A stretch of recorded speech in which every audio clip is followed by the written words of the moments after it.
Thank you for tuning into this week's MindSense. मन की बातें तो होती रहेंगी. It's time to cut nonsense and tune into MindSense. I'm your host, Sarita Chand. And today in the studios, I have a very special guest who's near and dear to my heart, Naweed. Naweed, very welcome to MindSense. Thank you. And Thanks for having me today. Yeah, thank you for taking the time to come and join us. Absolutely.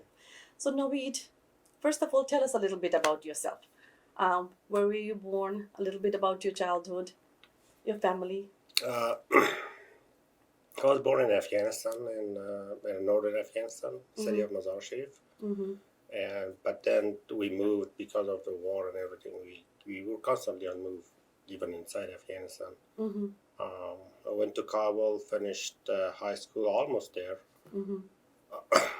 until the regime collapsed, and then we went to north again, the city that I was born. Then I started going to medical school. But then Taliban came. Taliban were there like 3 times. So eventually we had to migrate to Pakistan, and then in Pakistan I started working with nonprofits. But then after changes and everything, we went back to Afghanistan and was there. But then I moved to US, from US to Canada. Okay, so Naveed, how many times did you move? Do you think between the time you remember as being a child to high school? Yeah. How many times would that be? You think? I can't count, to be honest with you, because we were constantly on move. Either it was because of housing, because of insecurity in the politics, or whatever reason it was. We were constantly moving from within Afghanistan, within the city, even from one part to other part, even because how it was during communist regime when I was child, only certain area were safe, and certain area were not safe. So moving from one place to other place, It's a constant. it Sounds like it was a fact of life there. And not having our own home, absolutely. So yeah, we were also constantly move, and then even from country to country. So, about your family. So you're obviously moving with the family. What else do you have in your family? That at that time as a child. Yeah, we were a family of 6, mom and dad, and 4 siblings. Okay. I was the oldest one. Oh, you were the oldest.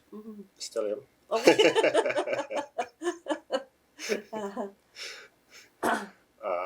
Yeah, we were we were a small family. In our community, it's very common for families to live together. So when I was growing up, not only it was my siblings and my mom and dad, but also my grandma was there. She was living with us until she passed away. My 2 uncles, who were older than me, they were with us until they got married. Even when they got married, they were living with us for a while. So like very common to live with extended family Absolutely, members. yeah. So were they constantly moving with you guys too? Whoever was in the part of that family? When we were moving, like inside the cities, they were sometimes they were moving, sometimes they were not moving. So it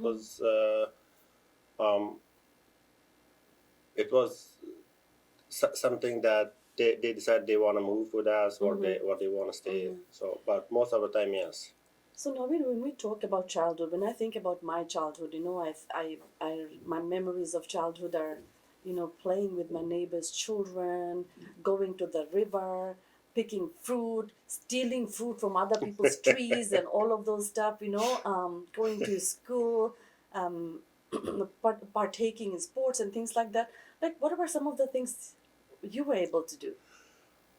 We didn't have a rich. I didn't have a rich childhood because I grew up in a poor family, but still, my parents were trying to provide the best that they could. And the things that we did when I was a childhood, it was mainly keeping us busy, playing marbles on dirt, playing soccer, and also kite running or Kite. flying kites, and my hands can got lots of cuts. My fingers. Uh, those were the childhood, but I think that when I say that my childhood was not that good, but at the same time, I understand that there were families that when the child becomes 8 or 9, they would have to help with bringing food to the family or working or somehow and not paying attention to their education. But my parents, especially my mother, paid special attention to make sure that that we don't feel that pressure of going out and making money. Were your parents professionals? Were they like, what kind of work did they do? My dad, my dad was a journalist. Okay. He was an editing. I don't know what you call it. Someone who edits the newspaper. Okay. Editor. Yeah. He was an editor, and my mom. She was a teacher from the day that I know her. That I was born. She was a teacher until she moved to Canada. Okay. Even here, she helps with some organizations teaching. Okay, so now so that's about your childhood, and then you said you went. Where did you go to finish your high school? I finished my high school in 1992. Yeah. And that was still in Afghanistan. It was in Afghanistan. Yes. Okay, so and then you said you moved to Pakistan. Is that where you continued the rest of your studies? No, when I finished my high school, we were still in Afghanistan until 1998. Okay. We were in the northern Afghanistan, where Taliban was not there, and condition of life was a little bit better, I would say. But still, there were local commanders and whatnot who would disturb the normal peace there. I went to medical school there. In Afghanistan? In Afghanistan, okay. In the northern. And then after that, when Taliban came, because they were actively looking for my uncle and my mom, because my mom was an activist there. Okay. Against the policy of Taliban, and she was promoting women's rights. So they were looking for her, so we had to leave. Okay. So you went to Pakistan? Yes. And how many years did you stay in Pakistan?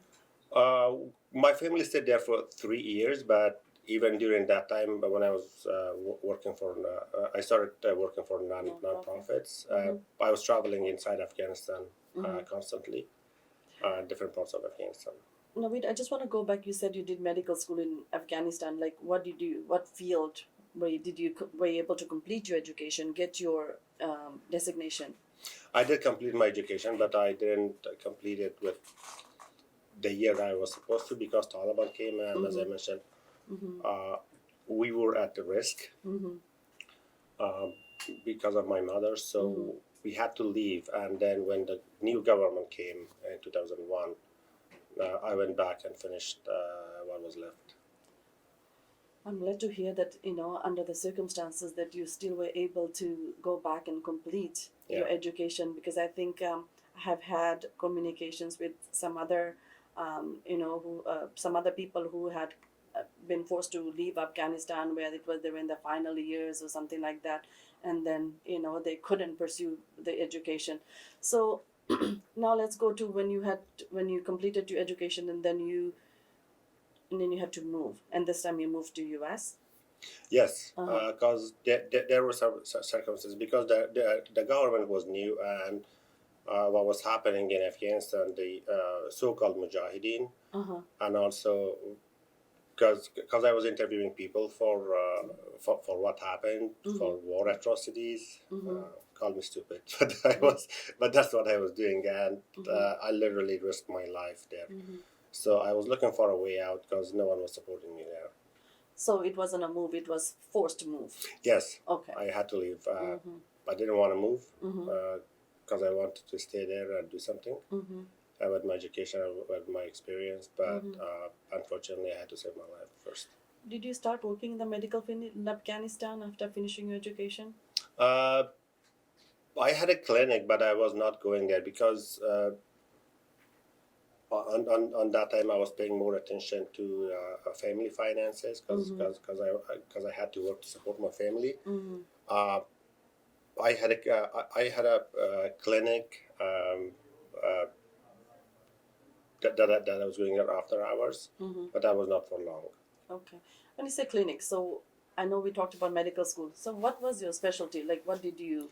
I didn't have a specialty, so the way that in Afghanistan it works is that after you graduate, then if you want to go for a specialty, then you have to be trained, and there are training programs to attend.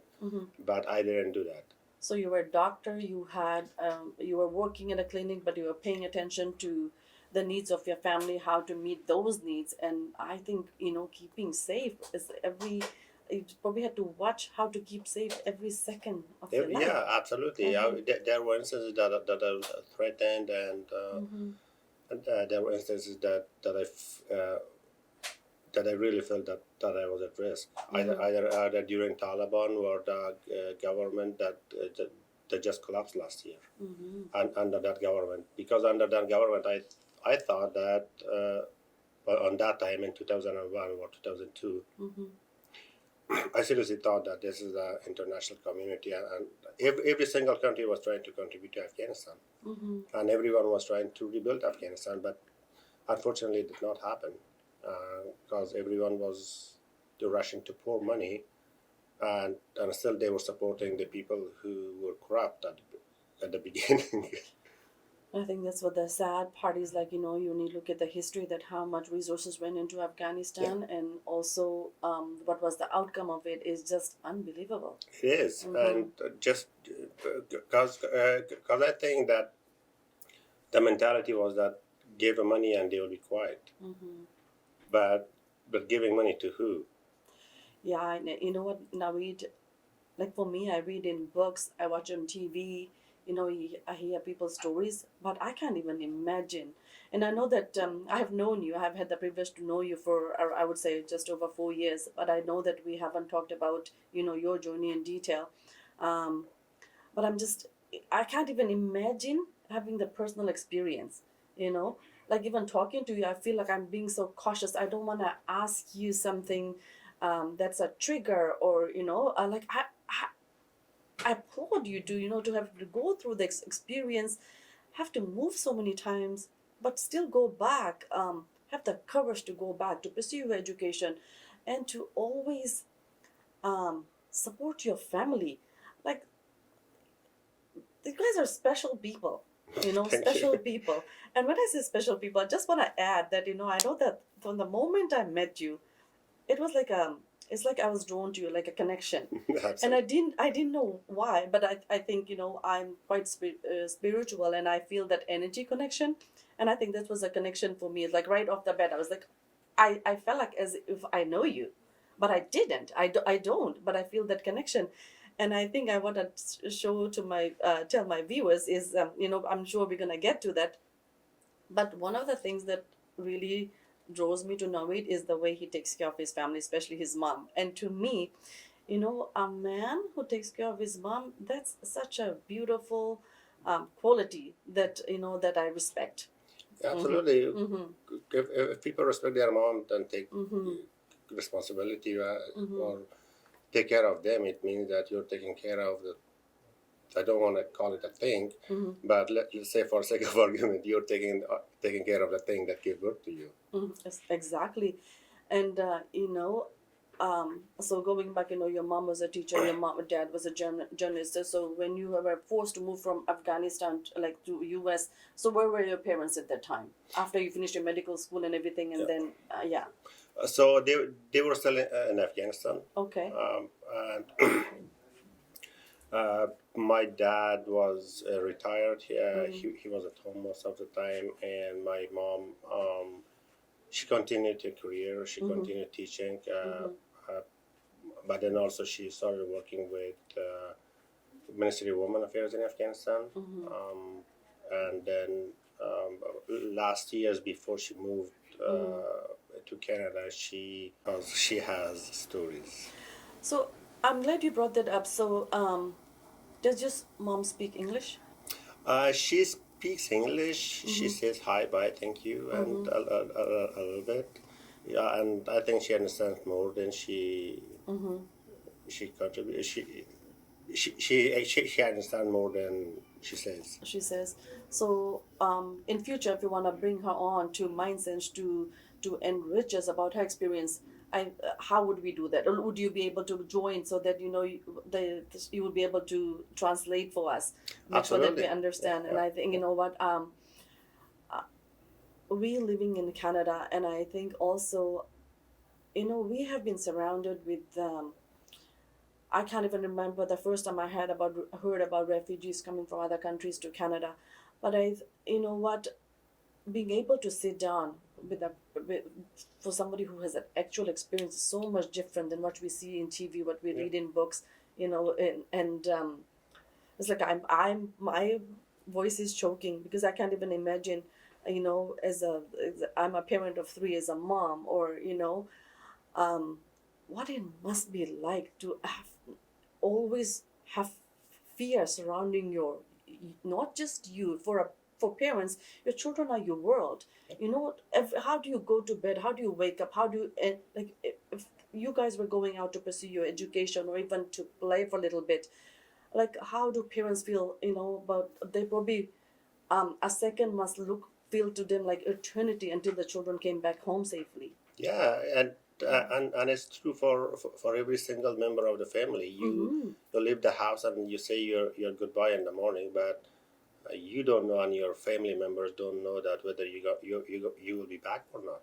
Mm-hmm. And there were horrible instances that people were waiting for.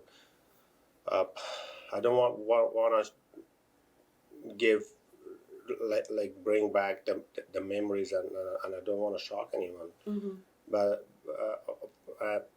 but when Taliban came to Afghanistan, there were massacres in northern Afghanistan. Mm-hmm. It happened to Taliban, and it happened to other people. Mm-hmm. So one of the incidents that I can never forget is that for 3 days there were martial law after Taliban took the city. Mm-hmm. So anything that moved, they would shoot at. And there were times that people had their family members shot behind in, in their backyard, but they can't leave the house because they don't know where they are. After 3 days, they leave, and then they see their dad is lying Just in there. the backyard. Yeah, like these are the fears that Mm-hmm. legitimate fears that existed there. It was not. It's not a novel. It's not a story. Yeah. It's the reality of what happened. And also, it gives me the goosebumps, that just to think about this, it wasn't like, okay, it happened over a week, a month, a year. It's been no. It's been happening uh, since Russia came to Afghanistan after Russian invasion, Mm-hmm. and even before that. And unfortunately, the politics of Afghanistan, it's so mixed, and every country has invested in Afghanistan somehow. Mm-hmm. Our neighboring countries far away from us, Mm-hmm. and everyone is looking for their own benefit, but for the benefit of Afghans. And that's why it keeps happening, and that's why this country is never united, Mm-hmm. because we have different religious sects in Afghanistan. We have many languages in Afghanistan, and all of the languages can be traced back to another country. For example, Tajiks Mm-hmm. speak Farsi, and it can be traced back to Iran or Tajikistan. Pashtuns can trace back to Pakistan, Mm-hmm. and so far. So all those countries invest in their own um, uh, interested population, and not because of their interest. It's their country's interest. Mm-hmm. It's not because of Afghans' interest. So let's get to that point where it was a forced move to US. Yeah. Did you have a choice where you could move to at that time, or was it like the only option you had? No, I didn't. I Uh-huh. I was just looking for a way to leave Afghanistan. I even just was for your safety to move out of Afghanistan. You would, Yeah. yeah, okay. I was very lucky that I had a friend whose son was a student back on that time in US. So he helped me a lot with that, and also his son. I'm always thankful of them. They showed me the way how to do it, and I applied as a student. Okay. Otherwise, there was no other way for me to leave.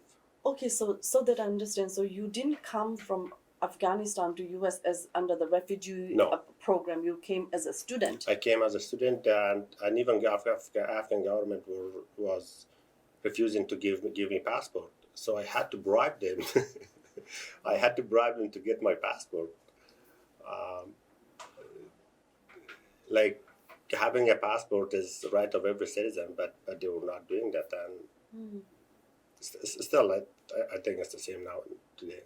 So did you just move by yourself at that time? Yes. Okay, and then moved to a friend. And where in US did you go to? I went to Minnesota, Mm-hmm. Chile, Minnesota, and in the border between North Dakota and Minnesota. And you come in the winter time? Oh yeah, I have stories.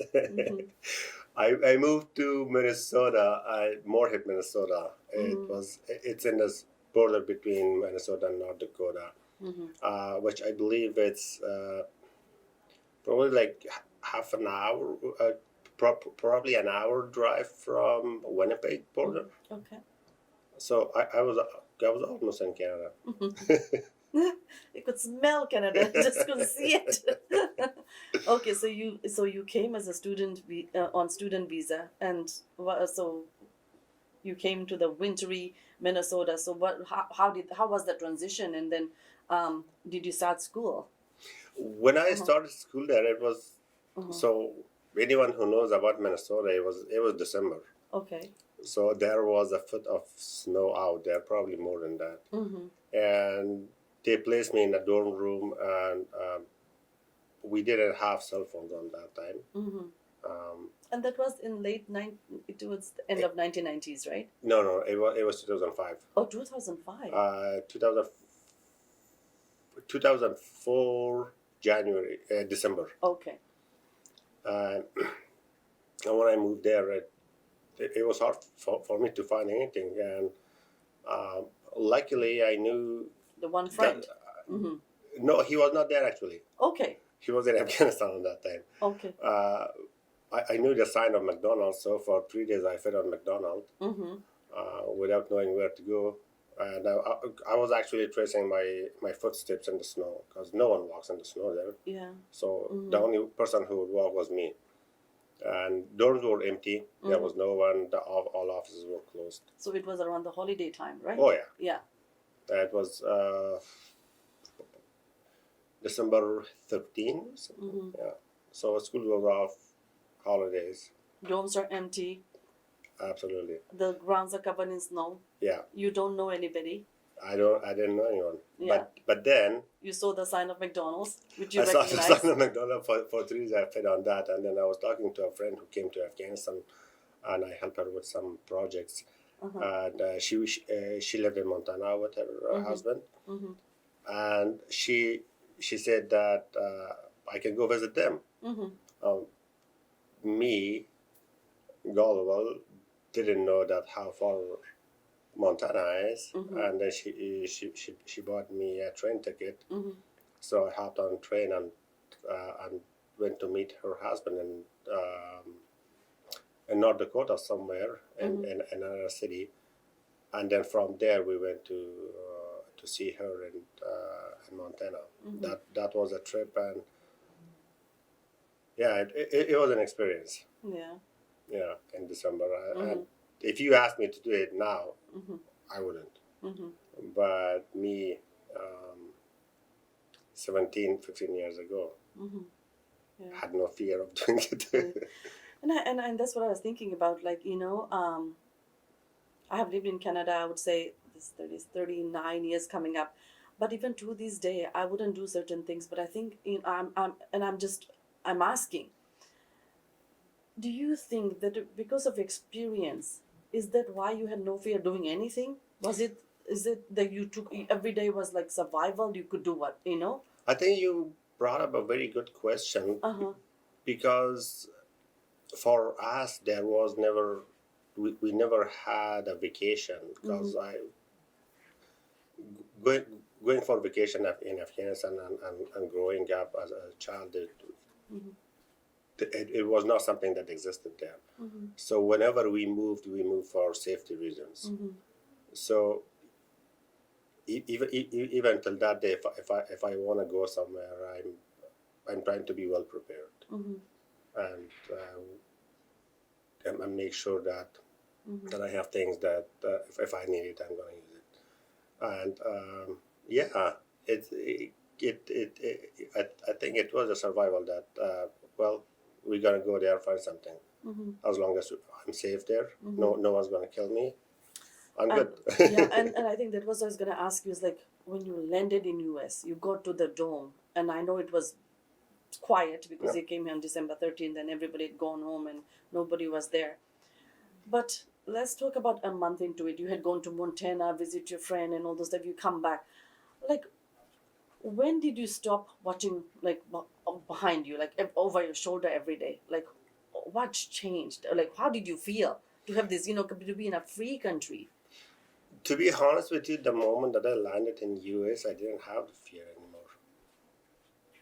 That's why I was happy and I was doing things and when I was sitting on that chair as a student and I looked around me that how people come to school and the things that they complain about students. Oh, I'm gonna have a bad day. I didn't have my morning coffee yet. It I actually started laughing at them, not to their face, but inside I'm like, are you kidding me?